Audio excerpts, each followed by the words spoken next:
រកមួយថ្ងៃរស់មួយថ្ងៃមានប៉ុណ្ណានេះមកធ្វើធ្លាប់មានគេផ្ទះកាភ្លៀងទៅពេលចេញពីរៀនចង់ខ្លាចជាបវរកញ្ញាចង់ខ្លាចជាតារាចង់ខ្លាចជាអ្នកសម្ដែងចង់សម្ដែងលើឆាកចង់ធ្វើជា MC ចង់ឲ្យគេហៅថាបងតារាគេសុំថតគេអីតែឥឡូវខ្ញុំបានអស់ហើយបងសួស្តីប្រិមិត្តខ្លានបងប្អូនទាំងអស់គ្នាស្វាគមន៍អ្នកទាំងអស់គ្នាមកកាន់ K9 Podcast ដែលជា Podcast រដូវកាលទី2របស់យើងនៅក្នុងសប្តាហ៍នេះជួបជាមួយនឹងខ្ញុំបាទសុភាម្ដងទៀតហើយដែលយើងមានភ្ញៀវកិត្តិយសថ្មីមួយរូបទៀតដែលនឹងចែករំលែកនៅបទពិសោធន៍ថ្មីមួយទៀតផងដែរថ្ងៃនេះយើងមានការចូលរួមពី Pancake បាទសូមស្វាគមន៍ Pancake ជំរាបសួរបងបាទជំរាបសួរ Pancake អាចជួយណែនា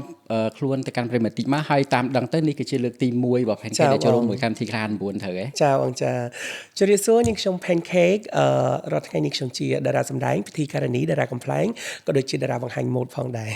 ថ្ងៃនេះគឺមានពិធីការនីអាជីពសម្រាប់ខ្ញុំគឺរាយរងចេះរឿងភ័យបន្តិចសម្រាប់ការសម្ដែងអាជីពវិញបងខ្ញុំបែកកំ pl ែង friendly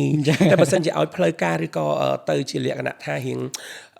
ចូលស្ទឹងតាមបត់អីខ្ញុំអាចបានតែបើសិនជាផ្លូវការខ្ញុំអាចនឹងរៀនសិនបងអរគុណច្រើនសម្រាប់ការចំណាយពេលចូលរួមរបស់ Pancake ក្នុងកម្មវិធីនេះហើយជាលើកទី1ខ្ញុំដូចគ្នាដែលបានជួប Pancake នៅខាងក្រៅចាបងអរគុណបាទអរគុណច្រើនសម្រាប់ការចូលរួមនៅក្នុងថ្ងៃនេះហើយថ្ងៃនេះយើងនឹងទៅជែកទៅលើប្រធានបទអារម្មណ៍ខ្ញុ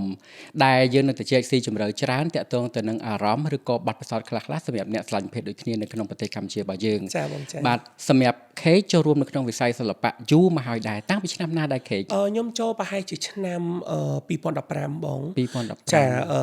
តែមុននឹងចូលហ្នឹងក៏ខ្ញុំជាអ្នកសម្ដែង show នៅតាម pub ឬតាម club អីចឹងណាបងតែគាត់ថាអត់ទាន់មានឈ្មោះបោះសម្លេងអីល្បីដែលគេស្គាល់ទេបាទប៉ុន្តែដល់ពេលដែលយើងចាប់ផ្ដើមប្រឡូកចាប់ផ្ដើមសម្ដែង show អីហ្នឹងអារម្មណ៍របស់យើងហ្នឹងក៏យើងដឹងរួចទៅហើយថាយើងជាអ្នកស្រឡាញ់ភេទដូចគ្នាអារម្មណ៍របស់ខ្ញុំពេលហ្នឹងខ្ញុំអត់ដឹងថាយើងអត់ដឹងថាគ្រាន់តែថាយើងចាប់ទុកខ្លួនឯងជាមនុស្សស្រីបងហើយខ្ញុំចាប់ថាខ្ញុំស្រឡាញ់មនុស្សផុសតែគ្រាន់តែថាកាលហ្នឹងខ្ញុំអត់ទាន់មានអារម្មណ៍ថាស្រឡាញ់អ្នកណាឬក៏អីគ្រាន់តែថាយើងដឹងថាយើងជាភេទទី3ហើយយើងប្រឹងទៅរលុយដើម្បីរបៀបលក្ខណៈថារកមួយថ្ងៃរស់មួយថ្ងៃអត់គិតទៅដល់ថាចង់មានឡានចង់មានផ្ទះចង់បាននេះចង់បាននោះចង់ទិញនេះទិញនោះគឺអត់មានទេបងបាទអញ្ចឹងមានន័យថានៅពេលដែលយើងចាប់ផ្ដើមពេលនោះក៏យើងអត់ទាន់ដឹងដែរថានៅពេលដែលគេថាឲ្យយើងឬក៏ជាចំអកលក់លើឲ្យយើងក៏វាមិនធ្វើឲ្យយើងឈឺចាប់ដែរឬក៏មិនដោយសារតែយើងក៏មិនច្បាស់ថាយើងស្រឡាញ់ផុតឬក៏ស្រឡាញ់ស្រីឬក៏មិនទៅពេលហ្នឹងពេលហ្នឹងឈឺចាប់ហើយបងយើងដឹងហើយគ្រាន់តែថាយើងអត់ទាន់ចេះស្រឡាញ់ណាគេដោយសារពេលហ្នឹងយើងគិតថាយើងអត់ស័ក្តិសមនឹងណាគេម្នាក់ហើយណាមួយយើងគ្រាន់តែជាក្មេងម្នាក់ដែលទៅតែប្រឡូកជាមួយនឹងវិស័យអញ្ចឹងមិនថាចូលជាភេទទី3ចឹងណាបងដល់ពេលអញ្ចឹងទៅយើងអត់ទាន់ចេះស្រឡាញ់អ្នកណាឯណាប៉ុន្តែបើសិនជាគេបូលីឬក៏គេថាអស់ហើយនឹងខ្ញុំអត់សប្បាយចិត្តខ្ញុំខឹងតែយើងធ្វើអីគេអត់បានទេបងដោយសារយើងអត់មានទី1ឈ្មោះបោះសម្លេងទី2យើងអត់មានរបៀបលក្ខណៈថាអាងអីដែលត្រូវតែថាឲ្យគេវិញយើងខ្លាចយើងត្រូវតែរស់ខ្លាចចឹងបងហើយការដែលយើងយល់ដឹងពីសិទ្ធិថាមនុស្សម្នាក់មានសិទ្ធិដូចគ្នាអាចធ្វើអីបានអាចនិយាយអាចអីហ្នឹងក៏យើងគិតថ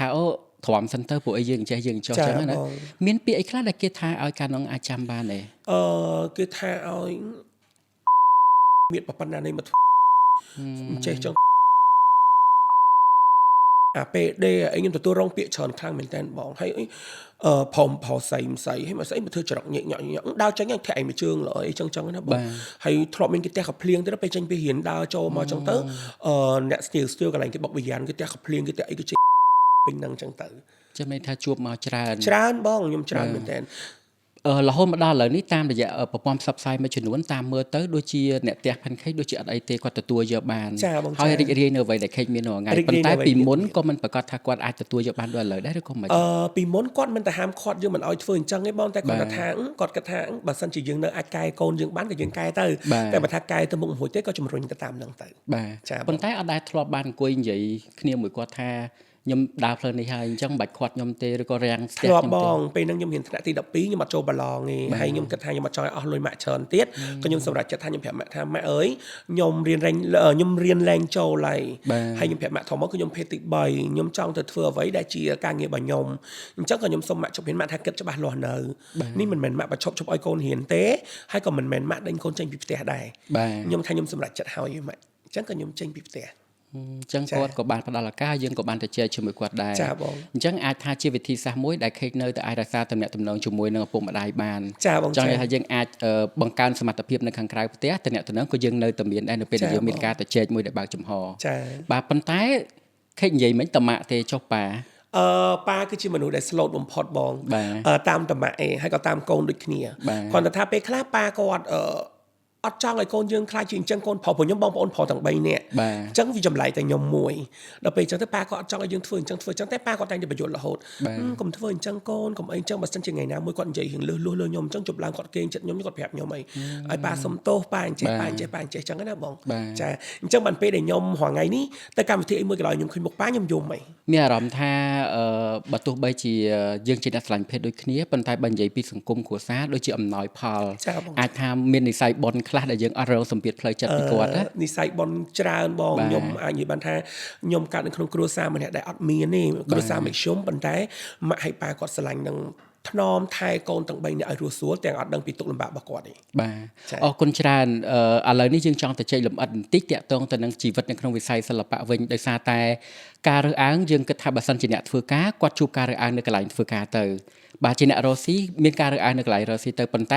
ែជីវិតជាអ្នកសិល្បៈដោយពួកខ្ញុំអាចបានស្គាល់ទេព្រោះជំនាញជាតារាតែថ្ងៃនេះចង់ដឹងពីខេបន្តិចថាប្រឡូកចូលក្នុងវិស័យសិល្បៈការរើសអើងមានដែរទេហើយវារូបភាពបែបមិនដែរសម្រាប់អ្នកស្រឡាញ់ភេទដូចគ្នាបើសិនជាការរើសអើងសម្រាប់អ្នកស្រឡាញ់ភេទដូចគ្នាហ្មងអត់មានទេបងប៉ុន្តែបើសិនជាឧទាហរណ៍ខ្ញុំធ្លាប់ជួបម្ដងពេលខ្ញុំថតនៅក្នុងកម្មវិធីមួយគេអញ្ជើញតួប្រុសមកថតជាមួយយើងហើយក្នុងកម្មវិធីមួយយើងតែងតែមានជាសាច់រឿងលេងបើកក្បាលដបងអីចឹងណាបងដល់ទៅពេលខ្ញុំលេងបើកក្បាលដបងជាមួយនឹងតួប្រុសម្នាក់ហ្នឹងគេប្រាប់ឲ្យខ្ញុំធ្វើអញ្ចេះជាមួយនឹងគាត់អីចឹងទៅខ្ញុំក៏បាននិយាយមួយគាត់ថាបងខ្ញុំសុំលេងជាមួយបងបែបនេះគាត់អត់មាត់ទេប៉ុន្តែស្រាប់តែចូលស៊ីនលេងខ្ញុំត្រូវតួខ្ញុំជាភរិយារបស់គាត់ខ្ញុំត្រូវដើរទៅដឹកដៃគាត់ចូលទៅក្នុងស៊ីនមួយនឹងស្រាប់តែខ្ញុំទៅដឹកដៃគាត់អត់ចាប់ដៃខ្ញុំទេគាត់ក៏វាខ្ញុំចេញហើយគាត់លេងរបៀបលក្ខណៈថាបែបខ្ពើមអត់ចូលចិត្តមិនពេញចិត្តយើងអញនិយាយបានថាយើងជាភេទទី3ដែរមិនថាយើងមិនស្អាតចឹងណាបងយើងធាត់យើងអីចឹងទៅហើយគាត់ក៏មិនពេញចិត្តអីខ្ញុំក៏អូខេម្នាក់នេះអត់ចូលចិត្តខ្ញុំម្នាក់អត់ពេញចិត្តខ្ញុំទៅលេងចិត្តព្រោះភាគច្រើនមនុស្សបើសិនជាគេពេញចិត្តយើងគេចូលចិត្តយើងចាប់ទុកថាជាការសម្ដែងពេលដែលយើងទៅលេងជាមួយគេ open mind មួយយើងហ្មងបងតែសម្រាប់ម្នាក់នឹងយើងចេញមកគឺគេអត់លេងមួយយើងគេអត់សប្បាយចិត្តជាមួយយើងនៅក្បែរគេអញ្ចឹងអូខេខ្ញុំលេងបែបខ្ញុំគេលេងបែបគេហើយក៏ខ្ញុំចាំថាបុគ្គលម្នាក់នេះហើយដែលអត់ពេញចិត្តខ្ញុំអញ្ចឹងខ្ញុំចាំគាត់អត់សក់ថ្ងៃនេះជាការរើសអើងមួយរបស់ខ្ញុំប៉ុន្តែបើសិនជាចូលសិល្បៈហ្មងអត់មានអ្នកណាគេរើសអើងខ្ញុំទេបងចាំន័យថាអាចមានច្រើនដែលសង្គមសិល្បៈអាចទទួលហើយស្គាល់ពីសមត្ថភាពរបស់ Pancake ដែលប្រឡូកក្នុងវិស័យនេះចា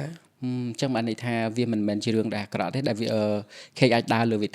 ថីនេះរហូតដល់ថ្ងៃបាទចុះបើសិនជាមានការរើសអើងវិញសម្រាប់ក្មេងបងប្អូនសកលក្រោយដែលគាត់ចូលរួមវិស័យសិល្បៈភេកឃើញថា Pancake គេថាមានទេឬក៏មិនចឹងខ្ញុំគិតថានឹងយើងដោយចរិតបុគ្គលបងបើសិនជាអត្តចរិតរបស់យើងធ្វើឲ្យគេគោរពគេស្រឡាញ់គេចូលចិត្តអាហ្នឹងគឺអូខេអត់មានអ្នកណាគេមកមើងងាយបូលីយើងជាភេទទី3ទេប៉ុន្តែបើសិនជាយើងភេទទី3យើងមកជំនាន់ក្រោយយើងឆ្មើងឆ្មៃយើងខ្មើយើងរឹកពៀឃើញរៀមច្បងមិនជំរាបសួរមិនគ្រប់មិនអីអាហ្នឹងគឺគេមើងងាយទេបងគឺគេបូលីគេថាឲ្យគឺត្រូវរបស់គេអត់ខុសទេអញ្ចឹងអាចនឹងនិយាយបានថាពេលខ្លះកុំឲ្យគេវាយអ៊ូទាំងអស់គេថាថៃតែស្អុយមើលស្អុយមកកធរបងអញ្ចឹងខ្ញុំចង់និយាយថាសម្រាប់អូនភេទទី3មួយចំនួនគួរតែឃើញរៀមច្បងឬក៏ឃើញអ្នកណាមិនបាច់ចម្លើកដៃសាពះជាងគេសាពះគេក៏បានគាត់ថា Hello ម៉ែ Hello បងសួស្ដីបងជំរាបសួរបងតែបើការជំរាបសួរមួយគឺល្អបំផុតបងខ្ញុំសម្រាប់ខ្ញុំមកបងខ្ញុំនិយាយមែនហងៃខ្ញុំអត់មានទេខ្ញុំអត់ទេប៉ុន្តែការសាពះជំរាបសួររបស់ខ្ញុំសូម្បីតែបងស្រីភេទទី3ម្នាក់ដែលគាត់រស់ស៊ីតាមរបៀបអធិស្ឋានអភ័យទោសគាត់នៅតាមចាមខ្នល់អីអញ្ចឹងណាបងខ្ញុំសាពះសួរគាត់ដែរព្រោះអីគាត់អាយុច្រើនជាងខ្ញុំអញ្ចឹងគាត់ឃើញខ្ញុំគាត់ថាខ្ញុំ Pancake ខ្ញុំជំរាបសួរបងអញ្ចឹងវាមានថោកអីនឹងប៉ុណ្្នឹងឯងបើសិនជាអត្តចរិតរបស់យើងចេញមកឆ្មើងឆ្មៃរឹកពៀចេញមកខ្មើតអានឹងគឺគេស្ដីឲ្យគេបូលីគេថាឲ្យគឺត្រូវឯងបងអញ្ចឹងបានន័យថាការរើសអើងមិនប្រកាសថាត្រូវតែមានគ្រប់ទីកន្លែងទេបើសិនបើអាកប្បកិរិយារបស់យើងមើលទៅសំសួនអាចទទួលយកបានក៏អាចជារឿងមួយនៅក្នុងការលុបបំបាត់ការរើសអើងទាំងអស់នឹងបានដែរចាបងម្យ៉ាងដែរចុះមកករណីទៀតដូចជាពេលខ្លះនៅក្នុងការសម្ដែងកុនឬក៏រឿងខ្លីអីណាមួយអញ្ចឹងណាភាគច្រើនអ្នកដឹកនាំតែងតែតម្រូវឲ្យមានតួថ្លុកកផ្លុកកផ្លែងជាលក្ខណៈភេទទី3ជាអីអញ្ចឹងណាពេលខ្លះPancakeយល់មិនដែរចំពោះករណីបែបហ្នឹងសម្រាប់ខ្ញុំអត់អីផងបងប៉ុន្តែភាគច្រើនខាងខ្ញុំដែលខ្ញុំធ្លាប់សម្ដែងគឺភាគច្រើនគាត់ឲ្យខ្ញុំគូមុខគូអីញ៉ៃៗគាត់ថាគាត់ចាប់ទុកយើងជាតួមួយបើសម្រាប់ខ្ញុំអាចនិយាយបានថាខ្ញុំមាន signature របស់ខ្ញុំមួយខ្ញុំអាចនិយាយឲ្យអ្នកទាំងអស់គ្នាសើចដោយមិនបាច់ប្រើ script ទេខ្ញុំអាចនិយាយឲ្យអ្នកទាំងអស់គ្នាសើចដោយ real ផងខ្ញុំទៅហ្មងអញ្ចឹងខ្ញុំអាចឆក់យកបេះដូង fan ទាំងអស់គ្នាបានខ្ញុំមិនបាច់ទៅគូមុខផ្លែងគូមុខកវេមកវាមអីឲ្យគេនេះទេអធិស្ឋានអត់មានបានថាបងណាគាត់ថានេះគឺជា signature របស់ខ្ញុំដែលខ្ញុំអាចតាក់ចិត្ត fan របស់ខ្ញុំបានអញ្ចឹងវាជារឿងធម្មតាសម្រាប់ គេឲ្យខ្ញុំធ្វើហ្នឹងបើអ្នកខ្លះគេឧទាហរណ៍ថាយើងមានសង្សារតែអង្គុយមើលយើងថតចឹងតែយើងមកលេងកំ pl យើងលេងអត់កើទេយើងខ្មាស់គេយើងអីចឹងណាបងតែបើសម្រាប់ខ្ញុំកាន់តែមានម្នាក់ហ្នឹងនៅចិត្តខ្ញុំកាន់តែលេងកំ pl កាន់តែលះដើម្បីឲ្យគេមើលឃើញថាហ្នឹងគឺជាយើងចាហើយខ្ញុំអត់ខ្លាចគេថាអូយអាក្រក់ម៉ែអូយធំម៉ែអូយធាត់ម៉ែអូយអាក្រក់មើលម៉ែអត់ទេគឺកាន់តែលះគឺកាន់តែជាខ្ញុំហើយពេលដែលខ្ញុំលះគឺមានអារម្មណ៍ថាគេរត់តែចូលចិត្តស្រឡាញ់ខ្ញុំគេថាខ្ញុំ shoot បាទខ្ញុំទទួលស្គាល់មិញនេះដោយសារតែចុះទៅទទួល pancake នៅខាងក្រៅមកជាមួយក្រុមការងារពីរអ្នកមកផ្សេងទៀតឃើញរស់រាយតាំងពីផ្លូវមកចាខ្ញុំសើចតាំងពីខ្ញុំម្លងផ្លូវមួយប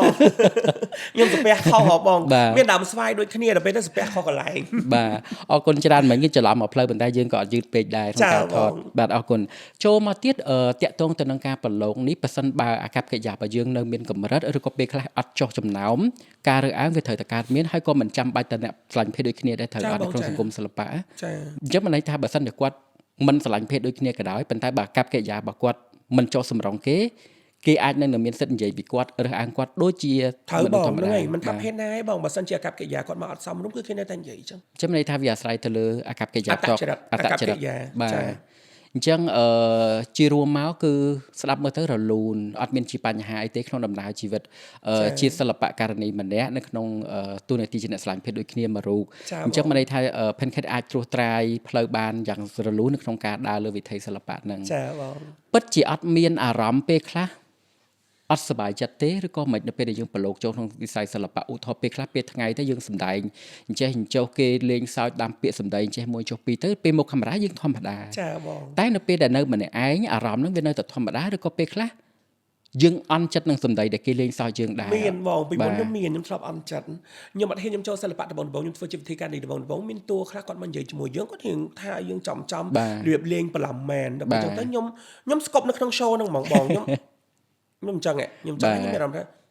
ថាខ្ញុំអត់ហ៊ានតគេខ្ញុំតូចចិត្តតែពេលដែលចាប់កម្មវិធីហ្នឹងខ្ញុំទៅប្រាប់បងដែលគាត់ជា producer ហើយនឹងបង MC មួយខ្ញុំថាបងមិនចេះថាខ្ញុំអញ្ចឹងខ្ញុំអត់សប្បាយចិត្តខ្ញុំអីចឹងណាដល់ទៅពេលចាប់ពីពេលហ្នឹងមកខ្ញុំចាប់ដល់ទទួលអារម្មណ៍ថាចាប់ទុកតែគេលេងទៅយើង MC គេថាមិនថាទៅមានពាក្យតបគេវិញក៏មានមិនមានពាក្យតបគេក៏ចាប់ធំហ្នឹងប៉ុន្តែបើសម្រាប់ខ្ញុំអត់តល់ទេឥឡូវគឺថាមានពាក្យតបអីមកខ្ញុំតបទៅវិញបាញ់ទៅបាញ់មកអញ្ចឹងបាទប៉ុន្តែបានន័យថាអារម្មណ៍ហ្នឹងគឺមានពីដំបូងរយៈពេលប្រហែលដែលយើងអាចធ្វើចិត្តបានថានឹងជាការលេងចូលធ្វើ MC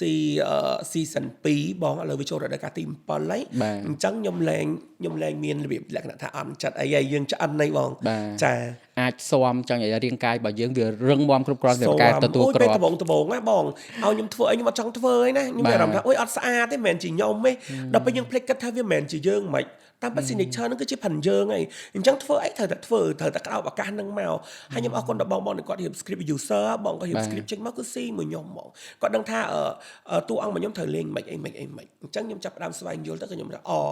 ាតាមក៏ប៉ុន្តែអញ្ចឹងតែចាំមិនជឿល្បីដល់10ថ្ងៃមានចំណុចអីមួយដែលធ្វើឲ្យ Pancake មានអារម្មណ៍ថាខ្លួនឯងត្រូវតែលេះហើយបង្ហាញភាពជាខ្លួនឯងដោយមិនក្រែងចិត្តអ្នកណាព្រោះឯពេលខ្លះបើសិនជាមនុស្សណាម្នាក់ដែលគាត់ជាភេទទី3គាត់តែងតែនៅគិតថាបើគាត់លះពេកគាត់នឹងត្រូវគេបូលីកាន់តែច្រើនលះពេកត្រូវតែគេនិយាយពីគាត់កាន់តែច្រើនវាប៉ះពាល់ដល់ផ្លូវចិត្តគេអាចជួយប្រាប់ពីតិចនៅទីដែរសម្រាប់ការដែលយើងលេងលះហ្នឹងយើងមានច្រើនសន្តានណាបងសម្រាប់ខ្ញុំលេងលះតែខ្ញុំអត់ឆ្អេះឆ្អាខ្ញុំលេងលះតែខ្ញុំលេងអត់ឆ្លើយខ្ញុំលេងលះតែគួរឲ្យស្រឡាញ់បងអ្នកខ្លះគាត់លេងលះគាត់ប្រើពាក្យស្ដីទៅឆ្លើយអញងែងហែងជេងចេះអីអញ្ចឹងណាបងតែសម្រាប់ខ្ញុំគឺអត់មានទេហើយសូម្បីតែការស្លៀកពាក់ក៏ដោយទទួលស្គាល់ថាពេលខ្លះវារៀងខ្លីវារៀង sexy វាអីហ្នឹងទៅតាម concept របស់យើងអញ្ចឹងណាបងតែបើសិនជាឲ្យខ្ញុំលេចលើលេខហមឈុលឬក៏ខ្ញុំលេងនិយាយពាក្យស្ដីអីទៅឈុលគឺអត់មានទេអញ្ចឹងវាបែងចែកជាពីរបាទចានៅក្នុងការលេងឬក៏ការសម្ដែងទាំងអស់ហ្នឹងធ្លាប់មានអ្នកណាម្នាក់ជាអ្នកប្រឹក្សាទេនៅពេលដែលចេញមកសូហ្នឹងតែសួរថាបងមិនទៅការសម្ដែងរបស់ខ្ញុំបងមិនទៅការនិយាយរបស់ខ្ញុំបងមិនទៅសូថ្ងៃហ្នឹងមិនដែរធ្លាប់មានទាំងអស់ហ្នឹងដើម្បីឲ្យគេនិយាយមកកាន់យើងវិញទេមានបង user គាត់ប្រាប់ថាអូនថ្ងៃនេះលេងលយលេងអីតែរាល់ថ្ងៃក៏ខ្ញុំគាត់បានសរសេរ script សរសេរអីឲ្យយើងដែរអញ្ចឹងណាយើងអរគុណគាត់ដូចគ្នាបងយើងមិនមែនថាសមត្ថភាពរបស់យើងទាំងស្រុងទេសមត្ថភាពរបស់យើងថា50 60ចុះ script ថែមពីលើយើងថា40ឬក៏50អីថែមទៀតអញ្ចឹងណាបងអញ្ចឹងវាអាចនិយាយទៅវាថាភាពបីឆ្លាតរបស់យើងមើលតែ script យើងអាចលេងទៅបានអញ្ចឹងតែបងឯងឲ្យខ្ញុំមិនទិញ script ខ្ញុំអត់ចាំទេណាតែបងឯងប្រាប់ខ្ញុំធ្វើបានអញ្ចឹងមិនថាមានបងជាច្រើនដែលគាត់ហៅខ្ញុំថតអីខ្ញុំអត់ហ៊ានទទួលទេបងបាទដោយសារអត់ចាំប្រូទេអញ្ចឹងខ្ញុំអត់ហ៊ានទទួលមកឲ្យច្រើនមែនតើខ្ញុំសុំទោសមែនតើហ្មងគឺគាត់ព្យាយាមហៅខ្ញុំថតមែនតើខ្ញុំអត់ហ៊ានទទួលហ្មងបើសិនជាឲ្យខ្ញុំអង្គុយស្ដាប់ script អង្គុយមើលអីចឹងតែបងប្រាប់ខ្ញុំឲ្យខ្ញុំលេងអារម្មណ៍របស់ខ្ញុំអូខេ បាទអរគុណច្រើនមួយវិញទៀតដោយសារតែ Pancake ចាស់ភាសាវ័យច្រើនមែនទែននៅក្នុងវិស័យសិល្បៈចង់និយាយថាអាចទទួលបានបទពិសោធន៍ច្រើនណាអញ្ចឹងអាចមានអីមើលឃើញទៅកាន់ក្មេងៗជំនាន់ក្រោយឬក៏អ្នកដែលគាត់ជាស្រឡាញ់ភេទអ្នកស្រឡាញ់ភេទដូចគ្នាដែលគាត់ចង់ប្រឡូកក្នុងវិស័យសិល្បៈគាត់គួរតែធ្វើខ្លួនបែបណាឬក៏ដាក់ចិត្តដាក់កាយបែបណាដើម្បីទទួលបាននៅភាពជោគជ័យដូច K រាល់ថ្ងៃខ្ញុំគិតថាបើសម្រាប់អូនឬក៏បងដែលគាត់ចង់ចូលសិល្បៈនៅពេលឥឡូវនេះគឺស្រួលមែនទែនបងបើពួកខ្ញុំបានពិបាកជំនាន់ពួកខ្ញុំប្រហែលជា10-15ឆ្នាំមុនគឺពិបាកមែនទែនបងដោយសារយើងចូលយើងត្រូវការចូលហាត់នៅក្លឹបឬក៏យើងចូលទៅតាមបងតាមអ្នកស្គាល់ព្យាយាមពុះពៀច្រើនមែនទែនអូនឥឡូវគាត់តែគាត់ស្អាតគាត់ប៉ិនលេង TikTok គាត់ប៉ិនអីគេហៅគាត់តារាបាត់គេហៅគាត់ promote បាត់អញ្ចឹងបងចាំថាខ្ញុំទៅសើគាត់មែនទែនប៉ុន្តែខ្ញុំសូមឲ្យគាត់រក្សាជាមួយនឹងអរិយាប័ត្រមួយសុភាពរៀបសាររំទុំនឹងការអោនលំទោនទៅកាន់រៀមច្បងដោយសារខ្ញុំក៏លេខឃើញឥឡូវសឹងតា50-60-70% បងគឺឆ្មាំងឆ្មៃមែនទែនតែម្ដងសម្រាប់អូនដែលគាត់ទៅរៀបចូលសិល្បៈត្បូងអានេះខ្ញុំមិននិយាយទៅទាំងអស់ហើយណាបងខ្ញុំមើលឃើញទៅអញ្ចឹងពេលខ្លះឃើញយើងអត់និយាយរយយើងឯងងើយអារបៀបខ្មើតបងយើងមិនដល់គាត់មិនដល់យើងទាំងមិនដឹងថាគេនឹងអីគេទាំងមិនដឹងថាគេនៅពីក្រោយ background របស់គេនឹងមិនទាំងថាខ្លួនឯងនឹងមិនឲ្យទៅមិនដែរគេរបៀបអញ្ចឹងណាអធិស្ឋាននិយាយហ្នឹងស្រួលតិចប៉ុន្តែបើសិនជាខ្ញុំសឹងតែឃើញពួកគាត់ខ្ញុំចង់សាពះសួរអូនវិញទៀតអូនជំរាបសួរខ្ញុំចង់អញ្ចឹងវិញហ៎បងអញ្ចឹងបានអ្វីដែលខ្ញុំចង់ប្រាប់ទៅកាន់ពួកគាត់គឺការអោនលំទោនការសាពះសុភាពរៀបសារអត្តចរិតគ្រប់ពេលវេលាទី1ទី2គឺការនិយាយស្ដីទៅកាន់រៀមច្បងការជំរាបសួរការអីហ្នឹងគឺវាល្អ perfect បំផុតទេបងវាអត់ខុសទេចាអរគុណច្រើននេះគឺជាសារមួយពី Pancake ដូចគ្នាអញ្ចឹងសម្រាប់បងប្អូនដែលគាត់ជាអ្នកស្រឡាញ់ភេទដូចគ្នាដែលចង់ចូលក្នុងវិស័យសិល្បៈអ្វីដែលអាចរៀនបានគឺដូចជាចំណុចខ្លះៗដែល Pancake បានបញ្ជាក់អញ្ចឹងចំណុចថាវាគួបផ្សំជាមួយនឹងសមត្ថភាពរបស់យើងការអោនលំទោនការស្គាល់ពីមនុស្សជុំវិញខ្លួនហើយឲ្យតម្លៃគេគឺជាចំណុចចាប់ផ្ដើមមួយដែលអាចធ្វើឲ្យវិស័យរបស់យើងសិល្បៈដែលយើងចង់ដើរហ្នឹងគឺជោគជ័យដូចគ្នារហូតមកដល់ពេលនេះរយៈពេលច្រើនឆ្នាំដែរដែល Cake ដឹងថាខ្លួនឯងជាអ្នកស្រឡាញ់ភេទដូចគ្នាធ្លាប់មានវេទិកាណាមួយដែល Cake ចូលរួមដើម្បីផ្សព្វផ្សាយឬក៏គាំទ្រសកម្មភាពអ្នកស្រឡាញ់ភេទដូចគ្នាកន្លងមកទេកន្លងមកខ្ញុំធ្លាប់សម្ដែងតាមអង្គការដែលគាត់អង្គការគេហៅថាអង្គការអ្នកស្រឡាញ់ភេទដូចគ្នាភេទទី3អញ្ចឹងណាបងខ្ញុំតែងតែទៅជួយសម្ដែងដល់អត់យកថាវិការខ្ញុំទៅជួយសម្ដែងគ្រប់កម្មវិធីច្រើនខ្លាំងមែនតើ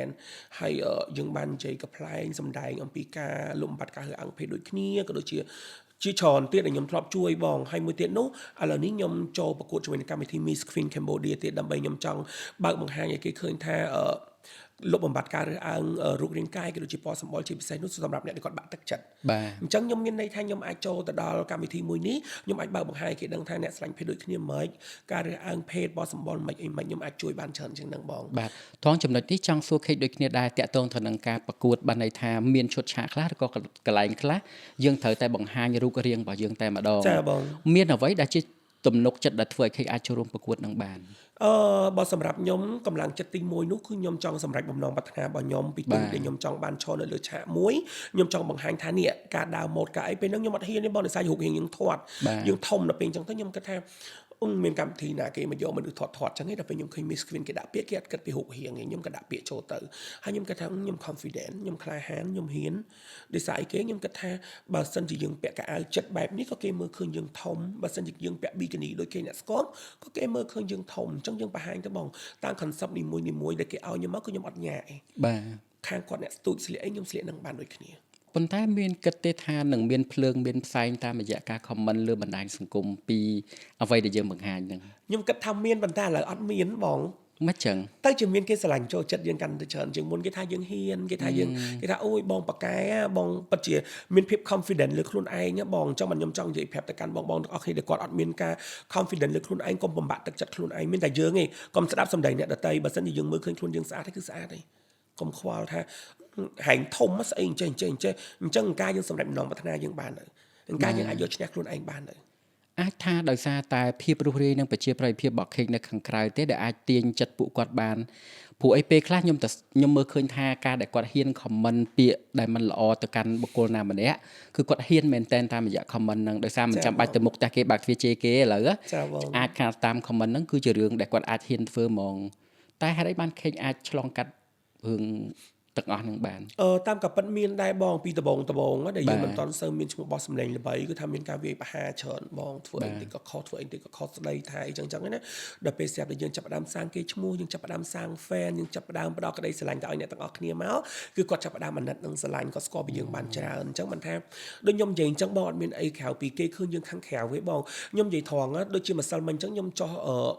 City Tour ហៅមិនចេះដែលយើងចោះពេញរាជធានីភ្នំពេញហ៎បង បាទ ខ្ញុំថតតាំងពីព្រលឹមដល់យប់ជ្រៅមែនតើហើយ fan ច្រើនខ្លាំងមែនតើចង់ថ្ងៃអាទិត្យនៅមុខ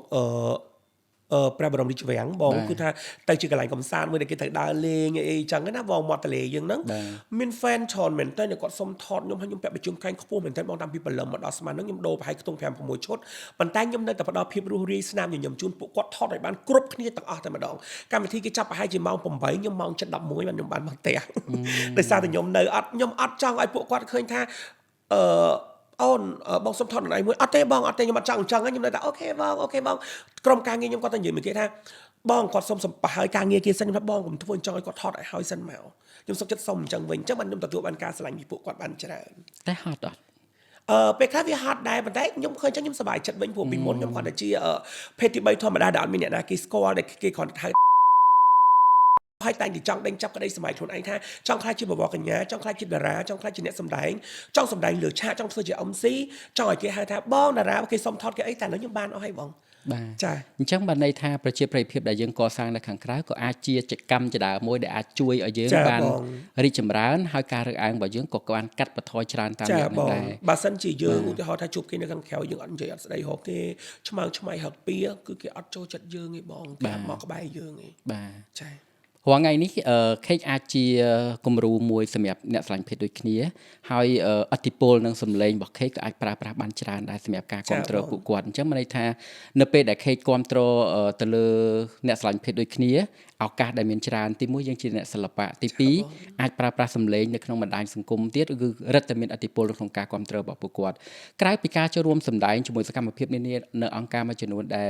ធ្វើលើការគ្រប់គ្រងស្រឡាញ់ភេទដូចគ្នាធ្លាប់មានសកម្មភាពណាមួយដែលយើងបង្ហាញថាយើងនៅតែគ្រប់គ្រងពួកគាត់ទេបើសិនបើពួកគាត់មានឆន្ទៈក្នុងការធ្វើអីមួយពិតប្រាកដចំពោះអ្នកស្រឡាញ់ភេទដូចគ្នា ខ្ញុំមិនដែលថាបង្ហាញក្នុងកម្មវិធីអីបងគ្រាន់តែថាយើងធ្លាប់ណែនាំពួកគាត់ឧទាហរណ៍ថាបើសិនជាពួកគាត់ស្រឡាញ់គ្នាយើងប្រាប់ពួកគាត់ទៅថាយើងប្រាប់បញ្យល់ពួកគាត់ថាបើសិនជាស្រឡាញ់គ្នាយើងត្រូវតែយល់ពីគ្នាបានច្រើនព្រោះអីយើងកាត់មកនេះគឺយើង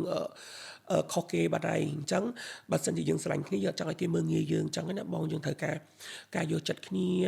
អោកសោកគ្នាលំបាកមួយគ្នាផឹងមួយគ្នាទៅបើសិនជាយើងស្រឡាញ់គ្នាបងត្រូវចាំថាបើសិនជាបុគ្គលពីរនាក់ដែលយើងស្រឡាញ់គ្នាទោះយើងភេទអីក៏ដោយបើសិនជាយើងរស់ស៊ីដោយសេចក្ដីរស់ស៊ីទៅមុខមាត់បើយើងអាចរីកចម្រើនទៅមុខអត់មានអ្នកគេមកមើលងាយយើងទេបង បាទ អញ្ចឹងយើងអាចធ្វើបានតណែនាំបញ្យល់គេអីចឹងទៅឥឡូវហ្នឹងគឺមានតែអ្នកឆាតមកសួរយោបល់ថាបងតើខ្ញុំត្រូវគួរមិនខ្ញុំមានសង្សារខ្ញុំចេះ ទៀតខ្លាចជាអ្នកប្រឹក្សាស្នេហាទៀត មានបងតែគាត់ថាយើងអត់សូវមានពេលប្រឹក្សាស្នេហាឲ្យគេ បាទ ចាអាចនិយាយមិនថាបញ្យល់គេបានច្រើននិយាយគេបានច្រើនប៉ុន្តែអស់ហ្នឹងសិតតែលួងខ្លួនឯងដែរបង បាទដោយសារយើងអារម្មណ៍មនុស្សពេលខ្លះយើងក៏មានអារម្មណ៍ថាល្អទៅពេលខ្លះទៅយើងមានអារម្មណ៍ថាអត់ល្អដោយសារតែសញ្ជាតិយើងជាមនុស្សគឺតែប៉ុណ្្នឹងអញ្ចឹងពេលណាខេកសុបាយគេដឹងតែខេកសុបាយតែដល់ពេលពិបាកម្នាក់ឯង ចាបង បាទមួយទៀតតាក់ទងទៅនឹងអាកប្បកិរិយាឬក៏រឿងរ៉ាវមួយចំនួនទៀតដែលអ្នកស្រឡាញ់ភេទដូចគ្នាដែលគាត់តែងតែបង្ហាញនៅលើបណ្ដាញសង្គមអីខ្លះដែលខេកគិតថាកុំគួរធ្វើប្រសិនបើយើងជាអ្នកស្រឡាញ់ភេទដូចគ្នាដែលកុំឲ្យមានការដុតឬក៏បំពើងការរើសអើងហ្នឹងកាន់តែច្រើនក្នុងសង្គមខ្មែរ ចាបងបើសិនជាឧទាហរណ៍ថាបើសិនជាគាត់ជាភេទទី3ប៉ុន្តែគាត់អត់តែងខ្លួនជានារីទេអាហ្នឹងខ្ញុំអត់សូវដឹងទេខ្ញុំព្រោះខ្ញុំគាត់បែបជាបរោះហើយអញ្ចឹងគាត់លេងអីក៏គាត់អាចនៅជាបរោះបានគេអត់សូវវាយប្រហារទៅកាន់ពួកគាត់ថាអញ្ចឹងលេងអីចាអេចាអានិយាយស្ដីការស្លៀកពាក់អីអញ្ចឹងបងប៉ុន្តែបើសិនជាបែបនាងខ្ញុំឲ្យគេហៅថានារីអីត្រូវគេបងអញ្ចឹងយើងត្រូវការប្រយ័ត្នការនិយាយស្ដីការស្លៀកពាក់ឬក៏ការដើរហើរការសម្ដែងការលេងរបស់យើងត្រូវមាន limit របស់យើងថាយើងត្រូវលេងប៉ុណ្ណាកុំឲ្យហួសហេតុពេកកុំឲ្យគេមើលងាយមកយើងហ្នឹងភាគច្រើនតែយើងតែងស្អីគេថាយើងស្អីគេបងអញ្ចឹងបើសិនជាយើងលេងឆ្អេះឆ្អាស់យើងលេងអីលើសកម្រិតលើអីអានឹងអាចនឹងគេស្ដីឲ្យគេថាឲ្យយើងអញ្ចឹងហ៎បងគេថាយើង អានេះខ្ទើយទេនៅផឹងលេងចេញជាខ្លាចគេមើងងាយអីចឹងទៅតែគ្រាន់តែថាខ្ញុំសុំអ្នកទាំងអស់គ្នាពេលខ្លះអានេះជាអត្តចរិតរបស់មនុស្សម្នាក់បងភាគច្រើនគាត់ចង់ចូលចិត្តឲ្យអ្នកទាំងអស់គ្នាសប្បាយបើសិនជាគាត់មិនធ្វើអញ្ចឹងអ្នកទាំងអស់គ្នាអត់សប្បាយទេអញ្ចឹងបើសិនជាកន្លែងណាយើងមិនឡងគាត់បានក៏មិនឡងទៅយើងមិនបាច់ចាំបាច់ទៅមើងងាយឬក៏ថាឲ្យគាត់អីគ្រាន់តែថាយើងអាចទៅនិយាយប្រាប់គាត់ថាអូនអញកែលែងនឹងចាញ់តិចណកុំឲ្យមានអារម្មណ៍ថាអាក្រក់មើលកុំឲ្យគេមើលមកយើងមានអារម្មណ៍ថាយើងដូចស្រីហើយយើងទៅធ្វើចឹងវាអាក្រក់មើលយើងអាចជាបញ្យល់គាត់អញ្ចឹងវិញកុំទៅជាខមមិនវាយប្រហារឬក៏ជេរគាត់បាទដោយសារពេលខ្លះការនិយាយលេងរបស់គាត់ហ្នឹងគឺគាត់ប្រើប្រាស់នៅក្នុងកញ្ចង្កោមមិត្តភ័ក្តិរាល់ពាក្យសម្ដីអញ្ចឹងប៉ុន្តែនៅពេលដែលយើងប្រើប្រាស់នៅលើបណ្ដាញសង្គមគាត់យកអាហ្នឹងមកទាំងដុលអញ្ចឹងពេលខ្លះក៏ពិបាកធ្វើឲ្យអ្នកមើលហ្នឹងគាត់ទទួលយកបានដែរអញ្ចឹង comment ដើម្បីការរិះគន់ឬក៏ comment ទាំងកំហឹងហ្នឹងក៏តែងតែមានដែរយើងគាត់អត់ឈ្នះទេបាទសម្រាប់ Cake ផ្ទាល់ហ្មងក្នុងនាមជាអ្នកស្រឡាញ់ភេទដូចគ្នារំពឹងថាសហគមន៍អ្នកស្រឡាញ់ភេទដូចគ្នានឹងមានភាពប្រែប្រួលយ៉ាងម៉េចដែរនៅក្នុងសង្គមខ្មែរបើសិនជានិយាយថាពីការរើសអើងចំពោះ Cake រាល់ថ្ងៃអត់មានទេប៉ុន្តែប្រហែលជាមានសម្រាប់អ្នកមួយចំនួនផ្សេងទៀតដែលគាត់អត់ទាន់មានភាពល្បីល្បាញឬក៏មិនទាន់មាន credit ច្រើននៅក្នុងសង្គមសិល្បៈអញ្ចឹងសម្រាប់ Cake គេថាប្រហែលឆ្នាំទៀតចង់ឲ្យសហគមន៍អ្នកស្រឡាញ់ភេទដូចគ្នានឹងមានរូបភាពបែបនេះមានក្រុមសិល្បៈជាអ្នកស្រឡាញ់ភេទដូចគ្នាមានមុខមានមាត់មានចេះអាចធ្វើរឿងបានច្រើនមិនដែរខ្ញុំគិតថាឥឡូវហ្នឹងអូខេតាបងគឺថាបានធ្វើបានច្រើនបងគឺថាឥឡូវនេះគឺគេលំបាត់ការរើសអើងច្រើនខ្លាំងមែនតើបងនៅភាគតិចមែនតើដែលគាត់នៅអត់តន់យល់អត់តន់អីអញ្ចឹងណាប៉ុន្តែឥឡូវនេះសំបីតាមិនថាបងឬក៏អ្នកដែលគាត់អធិស្ឋានយើងអាចនិយាយបានថារាជរដ្ឋាភិបាលរបស់យើងហ៎បងគឺគាត់នៅតែអត់មានការរើសអើងអីទេបងគឺគាត់នៅតែឲ្យតម្លៃទៅកាន់មនុស្សទៅកាន់ភេទទី3ក៏ដូចជាការឲ្យតម្លៃទៅកាន់ប្រជាជនទាំងអស់គ្នាដែលគាត់ជាភេទទី3អ្នកស្រឡាញ់ភេទដូចគ្នាតាមពិតការដែលមើងងាយការដែលបូលីការដែលមិនឲ្យតម្លៃហ្នឹងគឺរបៀបលក្ខណៈថាបុគ្គលដែលជាពួកម៉ាក់ឬក៏មិត្តភ័ក្តិអ្នកស្គាល់គ្នាអីទេប៉ុន្តែបើសង្គមទូទៅឬក៏អីវិញគឺគេអូខេអស់ហើយបងតាមកញ្ចក់ទូអីមួយគេហៅភេទទី3សម្ភារច្រើនតែបងគឺលុបបំបាត់ការរើសអើងបានច្រើនតែគាត់ថាបើសិនជា100វាអាចនៅនឹងថា 20% ដែលគាត់អត់ទាន់របៀបលក្ខណៈថាយល់ឬក៏គាត់ជ្រាបអីចឹងណាបងប៉ុន្តែបើសិនជាគាត់បានជួបពួកយើងគាត់បានស្គាល់ពួកយើងគាត់អូខេដូចគ្នាបាទចាចុះចំពោះការរើសអើងនៅក្នុងសង្គមគ្រួសាររវាងឪពុកម្ដាយនិងកូនវិញខេកគេថាឥឡូវហ្នឹងនៅតែមានច្រើនទេឬក៏លែងមានដូចជាខេកមកធឿនទូទៅខ្ញុំយល់បងនិយាយប៉ុន្តែបើថាឥឡូវខ្ញុំគិតថាលែងមានអីបងម៉ាក់ប៉ាគាត់គឺគាត់ទៅជាខ្ញុំអង្គុយតែសរសើរថាក្មេងៗឥឡូវគឺគាត់លយគាត់ស្រួលបងម៉ាក់ប៉ាបើគាត់មិនទៅអត់ខ្វល់លេងសើចមួយកូនដូចពួកម៉ាក់អញ្ចឹងមានអារម្មណ៍ថាគាត់អត់មានសម្ពាធនិយាយនោះទៅគឺថាម្ដាយឪពុកអត់ច្រើនភាគច្រើនឥឡូវគឺគាត់យល់ច្រើនមិនមែនថាកូនអញខ្ទើអញជំរុញឲ្យធ្វើខ្ទើហើយធ្វើមិនបើគ្នាកាត់មកអញ្ចឹងហីបងឲ្យគ្នាទៅធ្វើមិនទៅឲ្យគ្នាទៅគិតថាអើយកុំទៅវាយដំច្រំធាក់គ្នាកាន់តែវាយកាន់តែអញ្ចឹងមានតែបដ ாய் ទៅតាមនឹងកុំឲ្យតែកូនយើងទៅធ្វើអំពើខុសច្បាប់បាទចា៎សំខាន់បើសិនជាយើងរស់នៅក្នុងសង្គមមួយដែលយើងធ្វើអ្វីដែលនៅក្រោមការគ្រប់គ្រងរបស់ច្បាប់វាមិនមែនជារឿងខុសទេហើយពេលខ្លះមនុស្សអ្នកណាក៏មានខុសដែរតែគាត់ថាដល់ពេលដែលខុសហើយយើងចេះកែប្រែវិញគឺជារឿងល្អមែនតើបាទសម្រាប់ Cake ជោគជ័យនៅក្នុងវិស័យសិល្បៈនេះអស់រយៈពេលជាច្រើនឆ្នាំមកហើយដែរធ្លាប់គិតថាក្តីសម័យចុងក្រោយទៅអាចមានរូបភាពបែបណានៅក្នុងសង្គមសិល្បៈនេះអាចនឹងคล้ายទៅជាម្ចាស់សមាគមអ្នកស្រឡាញ់ភេទដូចគ្នាមួយឬក៏មិនអីមិនដោយសារយើងអាចប្រើប្រាស់សម្លេងនិងអតិពលខ្លួនឯងបានច្រើននៅក្នុងសង្គមអញ្ចឹងណាអត់តន់ហ៊ានគិតបងព្រោះខ្ញុំអត់តន់អាចគិតបានថាព្រោះខ្ញុំយកឆ្នះចិត្តខ្លួនឯងអត់បានផងហ្នឹងអញ្ចឹងខ្ញុំអត់តន់អាចមានអារម្មណ៍ថាខ្ញុំអាចក្តៅក្តាប់អ្នកទាំងអស់គ្នាដែលគាត់ស្រឡាញ់ភេទដូចគ្នាបងអូនអីទាំងអស់គ្នាដែលខ្ញុំអាចមកបង្កើតជាសមាគមអីមួយបាននេះប៉ុន្តែបើសិនជាឲ្យខ្ញុំចូលរួមឬក៏ឲ្យខ្ញុំចូលជាបញ្យលឬក៏ធ្វើជា MC និយាយពីកម្មវិធីហ្នឹងណែនាំអាហ្នឹងអាចជាអ្នកចែករំលែកបទពិសោធន៍បទពិសោធន៍ដែលខ្ញុំធ្លាប់ឆ្លងកាត់អស់ច្រើនឆ្នាំប៉ុន្តែបើសិនជាឲ្យខ្ញុំមានកូនចិត្តថាអូចង់បើកជាសមាគមមួយអីមួយនឹងអត់តន់មានទេបងសិល្បៈរងថ្ងៃCakeអាចមានជំនាញច្រើនមានអាចធ្វើអីខ្លះបាននៅក្នុងវិស័យសិល្បៈរងថ្ងៃខ្ញុំមានជាក្រុមរាំខ្ញុំមានជាក្រុមសម្ដែងកំ pl ែងនិយាយនោះទៅបានច្រើនបងខ្ញុំអាចនិយាយបានថាមកកម្មវិធីបើសិនជាគេជួលពួកខ្ញុំទៅគឺអត់ខាតទេមិនថាការសម្ដែង show ការសម្ដែងក្បាច់រាំក្រុមចម្រៀងដើមម៉ូដឬក៏អីផ្សេងគឺខ្ញុំអាចធ្វើបានទាំងអស់ចាសំខាន់គឺបង្កភាពសប្បាយរីករាយបានគ្រប់ពេលវេលាបរិយាកាសក្នុងកម្មវិធីហ្នឹងហ្មងបាទដូច Cake និយាយមិនអញ្ចឹងកម្មវិធីគេតាមពីព្រឹករហូតដល់ម៉ោង11Cake នៅតែអាចលើកដៃជំរាបសួរ fan បានអញ្ចឹងន័យថាកម្លាំងពេញបឹបហ្មងបើសិនជាជួលទៅគឺដឹងសុបាយរហូតអត់ស្ដាយលុយគេច្រើនបងៗគាត់ហៅធីមពួកខ្ញុំទៅម៉ូធីមហ្នឹងគាត់ទៅជាកញ្ចប់ហ្មងគាត់មិនបាច់ហៅអ្នកចម្រៀងហៅអីគាត់ដឹងបងមានទាំង MC មានទាំងជ្រៀងមានទាំងសម្ដែងមានទាំងអីហើយលឿនណាស់បងគ្នា5នាក់ dancer 4នាក់ដោះដូរឈុតលឿនមែនតែនហ្មងចាមួយទៀតដល់ពេលដែលយើងចេញកម្មវិធីម្ដងធ្លាប់មានការ ចង់និយាយថាការមាក់ងាយពីអតិថិជនទេឬក៏ពេលខ្លះដោយសារតែការទៅចែករបស់យើងហ្នឹងវាអត់ទៅច្បាស់ពីគ្នាទៅវិញទៅមកការផ្ដល់សេវាទៅមិនគ្រប់ជ្រុងជ្រោយបែបនេះបែបនោះអីចឹងធ្លាប់មានការមាក់ងាយពីពួកគាត់បើសម្រាប់ខ្ញុំអត់សូវទទួលទេដោយសារខ្ញុំអាចនិយាយបានថាខ្ញុំអត់អាចទទួលរងរឿងចឹងបានទេបងដោយសារខ្ញុំទប់អត់ជាប់អញ្ចឹងរាល់ថ្ងៃខ្ញុំមានជា manager ក៏ដូចជា assistant admin របស់ខ្ញុំអញ្ចឹងគាត់ជាអ្នកចាត់ចែងការងារហ្នឹងទូនាទីរបស់ខ្ញុំគឺខ្ញុំត្រូវតែចូលទៅតែថតឬក៏ខ្ញុំចូលទៅសម្ដែងអញ្ចឹងគាត់និយាយឲ្យអស់ឲ្យថា step ចេះតែធ្វើមិនគាត់បោះមកខ្ញុំវិញម៉ែថ្ងៃនេះទៅកម្មវិធីឬក៏បងថ្ងៃនេះទៅកម្មវិធីបងត្រូវធ្វើតែប៉ុណ្ណេះចប់បងត្រឡប់មកវិញអញ្ចឹងការងារត្រូវនិយាយមួយ admin ខ្ញុំអស់ហើយ manager នឹងអ្នករៀបចំខ្ញុំអស់ហើយអញ្ចឹងខ្ញុំអត់មានត្រូវទៅឆ្លោះប្រកែកអីមួយគាត់ទេអរគុណច្រើនដូចជាយើងបានទៅចែកគ្នាច្រើនមកហើយដែរហើយក៏បានដឹងដែរថាជីវិតរបស់ Pancake រលូនមែនតែនប៉ុន្តែក្នុងរយៈពេលរលូនដែលយើងបានឃើញគាត់មកដល់សប្តាហ៍ថ្ងៃនេះក៏គាត់បានជួបនៅរឿងច្រើនដែរជាពិសេសការរើសអើងតាមផ្លូវហ្នឹងក៏មានច្រើនដូចគ្នាដែរប៉ុន្តែគាត់ថាពេលវេលាយើងខ្លីយើងបានទៅចែកលម្អិតថាការរើសអើងហ្នឹងមានរហូតដល់ពេលខ្លះបាយមិនបានបាយមិននឹកទឹកមិនស្រីរបៀបម៉េចមានច្រើនតាមពីយើងអត់មានលុយញ៉ាំអីវេទនាចេញមកនៅក្រៅនៅផ្ទះជួដូរគ្រប់កន្លែងហើកជើហើអីតម្រាំតែយើងបានភាពជោគជ័យមានភាពជោគជ័យមានគ្រួសារបានរៀបការបន្ទាប់មកក៏មានរឿង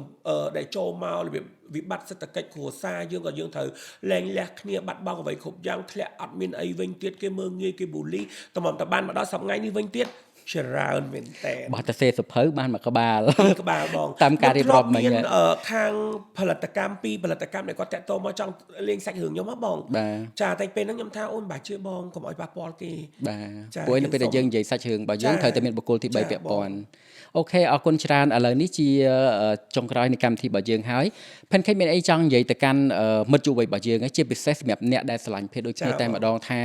គួរតែពង្រឹងសមត្ថភាពខ្លួនឯងបែបណាឬក៏ធ្វើបែបណាដើម្បីឲ្យខ្លួនឯងទទួលបានជោគជ័យព្រោះអីបើសិនជាយើងដើរលើផ្លូវណាក៏ដោយការរើសអើងត្រូវតែមាននៅក្នុងនាមយើងជាអ្នកស្រឡាញ់ភេទដូចគ្នាប៉ុន្តែត្រូវពង្រឹងខ្លួនឯងរបៀបម៉េចចាជាចុងក្រោយនេះខ្ញុំក៏សូមអរគុណទៅកាន់ពុកម៉ែបងប្អូនក៏ដូចជា fan បណ្ដាអ្នកគ្រប់គ្រងមកកាន់ Pancake ទាំងអស់គ្នាបើសិនជាអត់មានពុកម៉ែបងប្អូនទាំងអស់គ្នាក៏អត់មាននាងខ្ញុំថ្ងៃនេះដែរអញ្ចឹងគឺថាថ្ងៃខ្ញុំមានពួកគាត់ក៏ដូចជាមិត្តភ័ក្តិក៏ដូចជាម៉ាក់ប៉ាជាពិសេសអ្នកនៅក្បែរជាច្រើនដែលគាត់ស្រឡាញ់គឺសំណាងមែនតើតែម្ដងហើយមួយទៀតសារដាស់តឿនទៅកាន់បងឬក៏អូនដែលគាត់ស្រឡាញ់ភេទដូចគ្នាយើងធ្វើជាបុគ្គលម្នាក់ដែលល្អនៅក្នុងសង្គមយើងកុំព្យាយាមធ្វើអ្វីដែលប៉ះពាល់មិនល្អជាមួយនឹងសង្គមណាបងហើយមួយទៀតយើងព្យាយាមកុំរឹកពីត្រូវព្យាយាមធ្វើអ្វីឲ្យជាអាកប្បកិរិយាសុភាពរៀបសាររំទុំទៅណាឃើញរៀមច្បងត្រូវជាអោនលំទោនហើយជាពិសេសត្រូវតែបើចង់សម្រេចគោលដៅខ្លួនឯងមួយយើងត្រូវការដាក់គោលដៅខ្លួនឯងថាយើងចង់បានអីយើងចង់ធ្វើអីយើងត្រូវចង់បានបែបម៉េចអញ្ចឹងយើងត្រូវដើរតាមកម្លងហ្នឹងកុំឲ្យលើសលីមីតអ្វីដែលយើងចង់ធ្វើអញ្ចឹងនេះគឺជាអ្វីដែលខ្ញុំចង់ដាស់តឿនទៅកាន់ពុកម៉ែបងប្អូនទាំងអស់គ្នាហើយអ្នកទាំងអស់គ្នាធ្វើតាមបែបនេះនឹងទទួលបានភាពជោគជ័យចា៎សំណួរមួយចុងក្រោយ Pancake ធ្លាប់បោះបង់ការសិក្សាថ្នាក់ទី12ត្រូវទេចា៎បងពេលប្រឡងហ្មងណាបាទពេលចូលប្រឡងហ្មងអញ្ចឹងគិតថាអ្នកដែលស្រឡាញ់ភេទដូចគ្នាដែលគាត់ស្រឡាញ់វិស័យសិល្បៈគួរតែសម្រេចចិត្តរបៀបម៉េច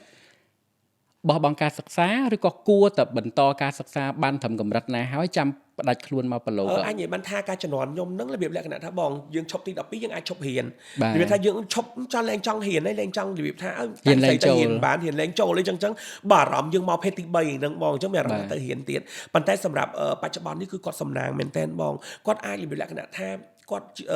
ស្រឡាញ់ភេទដូចគ្នាក៏បានគាត់ជាភេទទី3ក៏បានប៉ុន្តែគាត់នៅតែបន្តការសិក្សារបស់គាត់បានដូចគ្នាគាត់អាចតែងស្រីទៅរៀនក៏បានអីក៏បានអញ្ចឹងអត់មានជាបញ្ហាត្រូវឈប់រៀនទេបងនិយាយទៅគាត់អាចទៅរៀនយកសញ្ញាបត្រវិញ្ញាបនបត្ររបស់គាត់បញ្ចប់ការសិក្សារបស់គាត់ហើយគាត់អាចសម្រេចគោលដៅរបស់គាត់ទៅតាមអ្វីដែលគាត់ធ្វើរាល់ថ្ងៃបានទៀតបាទព្រោះពុកម្ដាយគាត់ចង់ឲ្យកូនមានការសិក្សាមានការប្រដៅបដាល្អអញ្ចឹងបើសិនជាយើងខំប្រឹងឲ្យរៀនចប់តាមគោលដៅដែលពុកម្ដាយចង់បានហើយចាំបកមករកវិថីសិល្បៈក៏អត់យឺតដែរបើសិនបើគាត់ស្រឡាញ់ឥឡូវនោះដូចជារៀនបានហើយយើងអាចពេលដែលយើងថតឬក៏ការយើងអាចសុំគ្រូបានទៀតបងថាខ្ញុំមានអារម្មណ៍ថាអូយបើសិនជាជំនាន់ខ្ញុំរៀនអញ្ចឹងអីស្រួលហ៎បងនិយាយថាពេលហ្នឹងតាមពិតក៏ស្រួលដែរមើលទៅប៉ុន្តែបើយើងគិតដល់ហ្នឹងបងចាយើងរៀនធម្មតាអារម្មណ៍ក្មេងបាទចុះបើសិនជាឥឡូវនេះ Pancake ស្ដាយអត់ទេនៅពេលដែលគិតថាខ្លួនឯងចប់ទី12អត់ចប់ផងស្រាប់មកប្រឡូកសិល្បៈហ្នឹង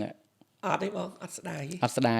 ប៉ុន្តែបើសិនពេលហ្នឹងប្រឡងចប់ទី12ហើយដល់មហាវិទ្យាល័យគិតថាការងារនឹងរឹតតែស្រួលជាងនឹងអត់ឬក៏មិន ខ្ញុំអត់ដឹងបងខ្ញុំអត់ដឹងថាស្វែងយល់ថាយើងហ៊ានចាប់នឹងយើងហ៊ានពីអីគេហើយតែសញ្ញាបត្រហ្នឹងគេយកទៅធ្វើអីគេខ្ញុំដល់អត់តដល់ពេលខ្ញុំសួរពួកបាក់ខ្ញុំទៅមិនគេថាអូពេលដែលមានសញ្ញាបត្រពេលដែលមានអីចឹងទៅគេរកការងារស្រួលអញ្ចឹងណាបងពេលអញ្ចឹងយើងបាត់យើងមកដល់ក្រោយវិញយើងគេថាអូស្ដាយបើពេលហ្នឹងឯងត្រូវចូលប្រឡងហើយបើប្រឡងតិចទៅបានសញ្ញាបត្របានអីទៅហ៊ានផ្នែក design ហ៊ានអីចឹងទៅក៏យើងបានការងារអីមួយអីចឹងបើសិនជាអត់សិល្បៈអីចឹងណាបងតែហេងវិញបានចូលសិល្បៈអញ្ចឹងយើងក៏ចេះតែមានការងារបន្តបង្កើតអាជីវកម្មតាមនឹងដែរ ចា បាទអរគុណច្រើនឥឡូវនេះកម្មវិធី K9 Podcast របស់យើងបានដល់ទីបញ្ចប់ហើយខ្ញុំបាទសុភា នេះខ្ញុំ Pancake បាទសូមអរគុណសូមជម្រាបលាបាយបាយ